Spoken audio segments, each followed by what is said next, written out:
what would you do if you weren't afraid? And I love thinking about that when I'm thinking about big life decisions. Like, what would I do if I weren't afraid? And it's usually like the big one, the bigger thing that I really want to do, but I'm afraid to do it. It's like, that's what I should do. Well, you should be afraid of taking risks and pursuing something meaningful.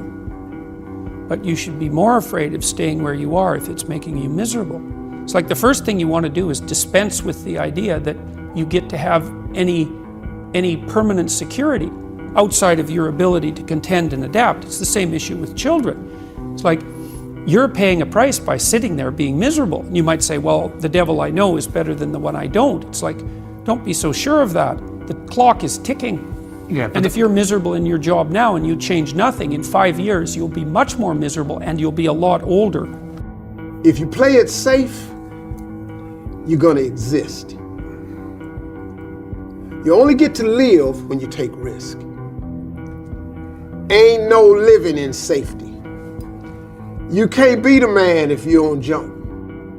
You can't be top dog unless you fight the other dog. Ain't nobody finna give you the championship. You don't win the title without coming to the fight. You don't win the fight without training.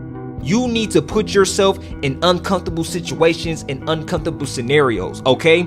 If you do easy things, you will have a hard life. If you do hard things, you will have an easy life. Let me say it again. If you do easy things, you will have a hard life. If you do hard things, you will have an easy life. As a man, you have to understand that we as men, we do better in environments where we are uncomfortable, okay? You put pressure on a rock, it turns into a diamond. You gotta let go of that stuff from the past because it just doesn't matter. The only thing that matters is what you choose to be now. The comfort zone is dangerous. When you're comfortable, you are at most danger. The comfort zone is somewhere you should never feel comfortable. You should be happy and dissatisfied. Anybody ever tell you, hey, look, you know what? Just be satisfied with what you got. Don't believe them. Get them away from you. That's good. You should never be satisfied with what you got. Because the attempt to get more makes you into something better. All the time. Don't let anybody tell you, hey man, you should just be happy with, no! But one of the things that really motivates me, or one of my most powerful motivational frames, is thinking about the person that I want to become as the destination. And thinking like, I want to be bulletproof. I want to be bulletproof in these ways. I want to be bulletproof in my marriage. I want to be bulletproof in my business, etc. And I think about that man, whoever I want him to be. Like we said, hell is when you look at who you could have been and realize that you're not that person. And then I think, if I were to make that man, what would I put that man through to make him who he is? Like, it wouldn't be easy times. It wouldn't be quick wins. It wouldn't even be easy wins. It would be the toil and the struggle of achieving and reaching for things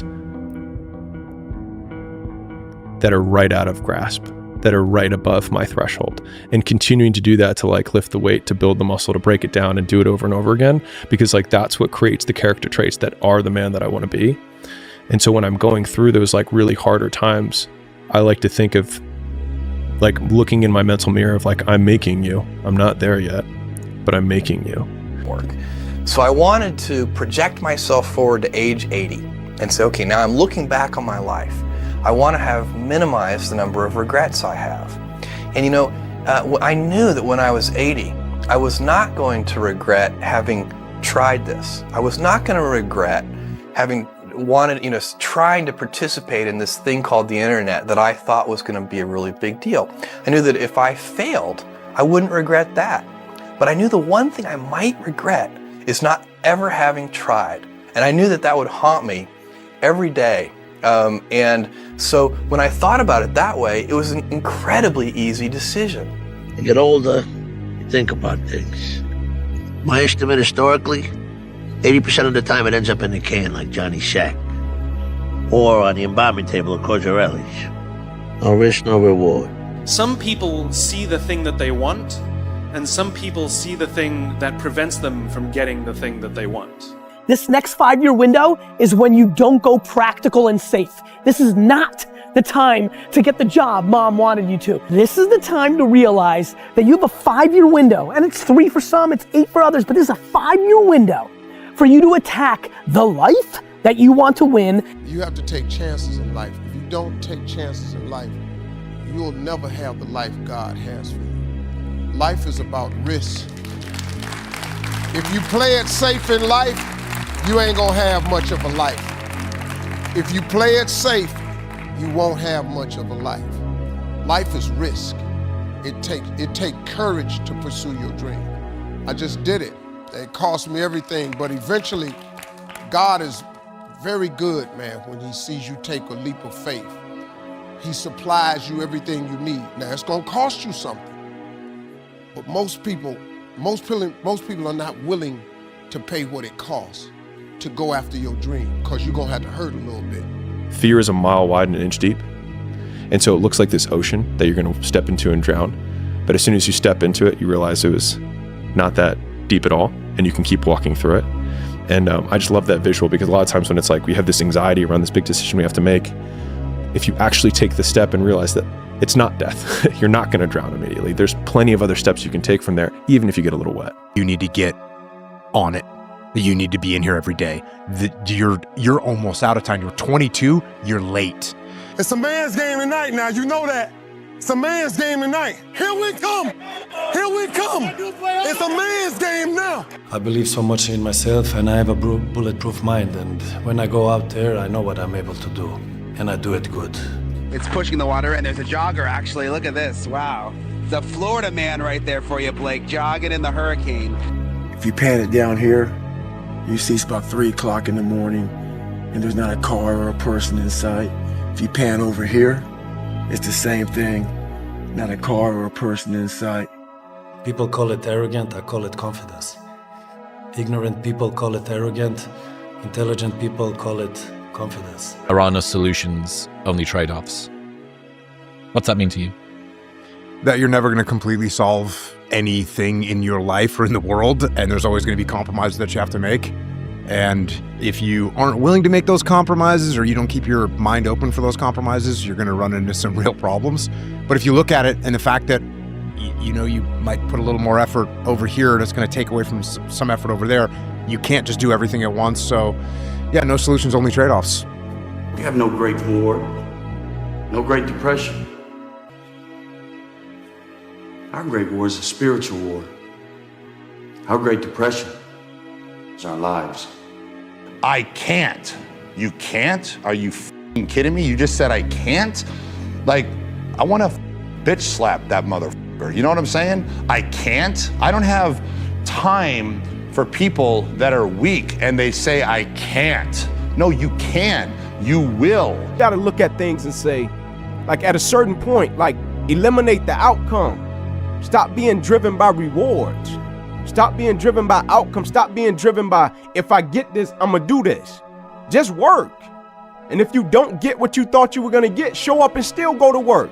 Because along the process, what's more important, what you acquire or who you become? Yeah, that's big. And a lot of people think what they acquire is the thing that makes them who they are. No, it's who you become in the process of chasing what you want to acquire, right? Change expectation for appreciation. Extract the lessons and the blessings from the situations that didn't turn out the way you wanted them to turn out. But most importantly, man, approach it and eliminate the outcome, right? Just go for it, work. This is why most people never get anywhere. Most people are incapable of picking a direction and going. Just going. They observe the possibilities. They get paralyzed by all the possibilities. They refuse to move forward on all the possibilities, and then time passes them by. So it's very important that you make a decision and you go down that path. You commit to that path with the mentality of having zero options. I don't have a choice but to see this through, okay? If I don't see this through, I'm gonna be digging ditches. That's what I tell myself. When I don't wanna come here and I don't wanna do this and I get tired of, doing what I do, which happens to everybody, you go through ups and downs, I pretend like I have zero options. I say, well, if I don't do this, bro, I'm gonna be digging ditches, so I better show the fuck up and get it done. And that might sound ridiculous to you because that's not the truth anymore, but I still tell myself that, and that's how I operate. So you have to pick something, and then you have to commit to it for as long as that's going to take to make sure that you see it through. Most of the reason that we're afraid to fail is because we're afraid of dying in an abstract reality.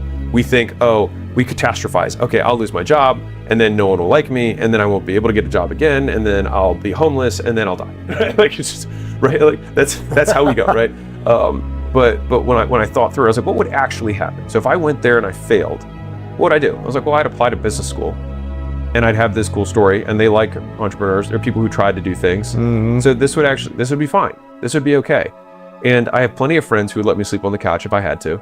I could go back to mom and dad's house with my tail between my legs, which I felt it was honestly the most horrifying thing that I could imagine, going back home as a failure. Yes. But the idea, the one that got me out of it was, I can always get the job back.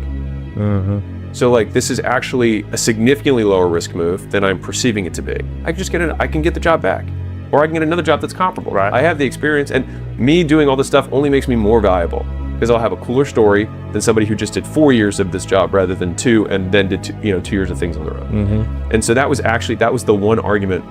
The secondary argument was, for me, I was young at the time. I was like, this is extremely hard to do.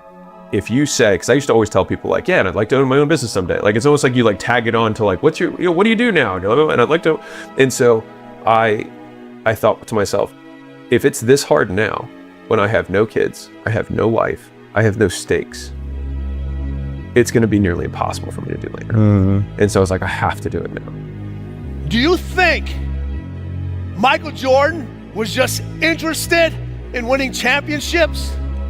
You think Kobe Bryant was just interested in basketball? You think Jeff Bezos was just interested in shipping packages? You think Elon Musk is just interested in whatever the hell he's interested in today? Those individuals are obsessed. They are obsessed. In order to be the best, in order to reach that next level, you can no longer be interested. Interested is a hobby. You can be interested in many things.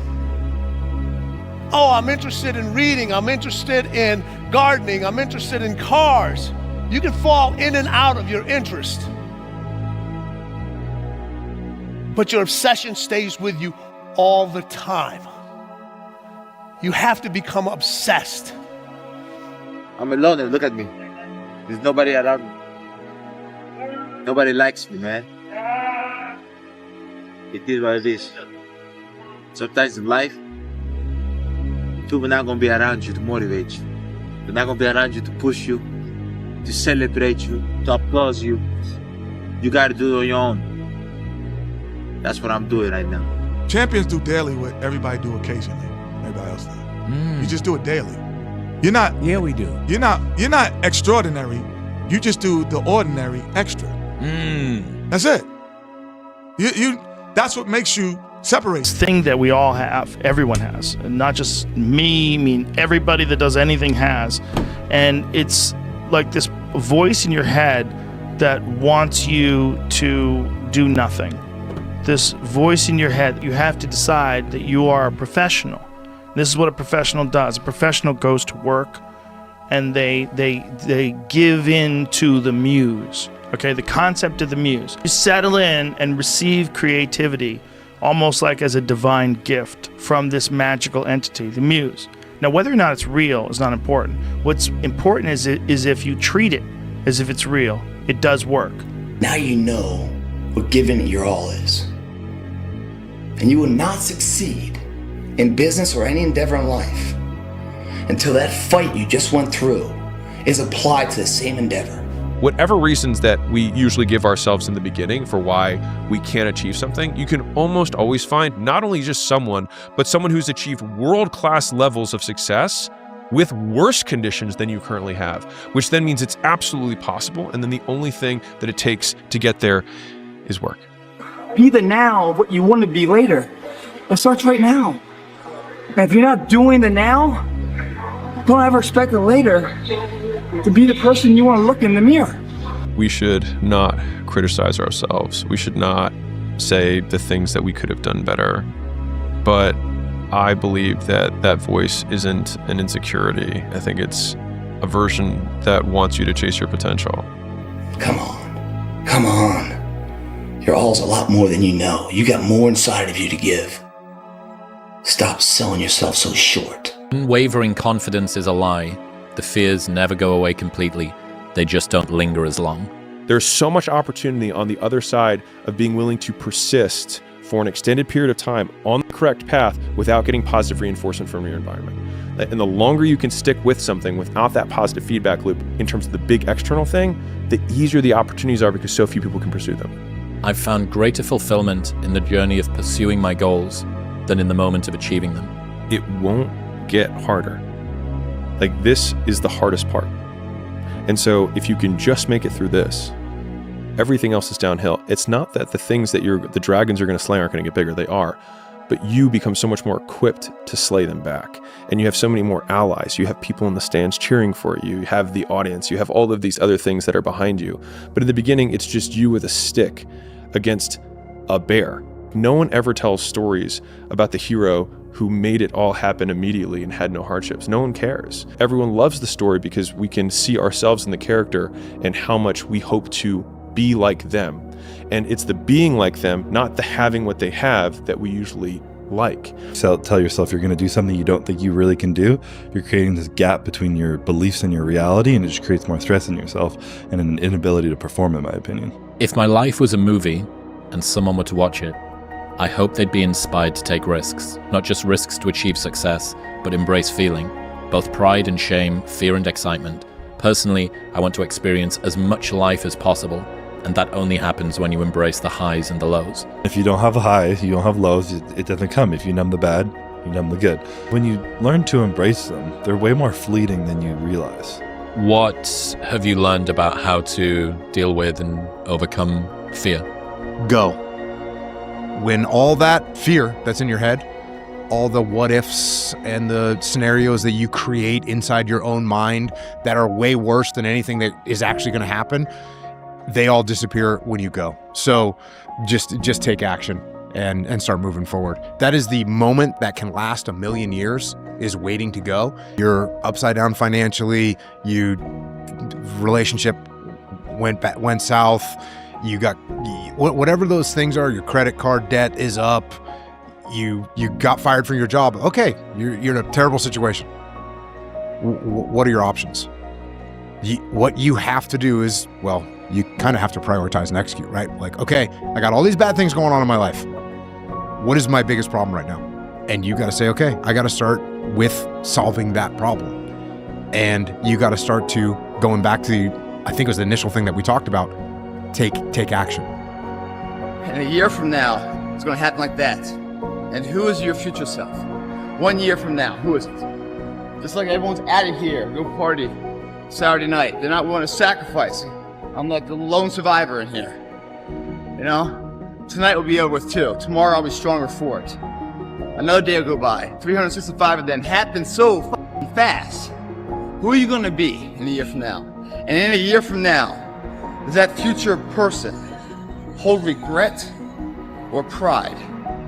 If you don't change what you're doing and how you do it, nothing else will change. The magic you are looking for is in the work you're avoiding. This is my life. In that restaurant, I quit my job, left my canister in that restaurant, my spray canister, got back in my Ecolab truck, and I went home. And I started working out like somebody. I became the most obsessed person on the planet Earth. You're always afraid to take the first step because all you see is every negative thing 10 miles down the road. You can do anything you want. You are bound by nothing. Preparing to do the thing isn't doing the thing. Scheduling time to do the thing isn't doing the thing. Making a to-do list for the thing isn't doing the thing. Telling people you're going to do the thing isn't doing the thing. Messaging friends who may or may not be doing the thing isn't doing the thing. Writing a banger tweet about how you're going to do the thing isn't doing the thing. Hating on yourself for not doing the thing isn't doing the thing. Hating on other people who have done the thing isn't doing the thing. Hating on the obstacles in the way of you doing the thing isn't doing the thing. Fantasizing about all of the adoration you'll receive once you do the thing isn't doing the thing. Reading about how to do the thing isn't doing the thing. Reading about how other people did the thing isn't doing the thing. The only thing that is doing the thing is doing the thing. What people understand is that they live for themselves. not knowing that you have the power within yourself to change millions of lives by facing life, by facing yourself. Why pay the price? Why work this hard?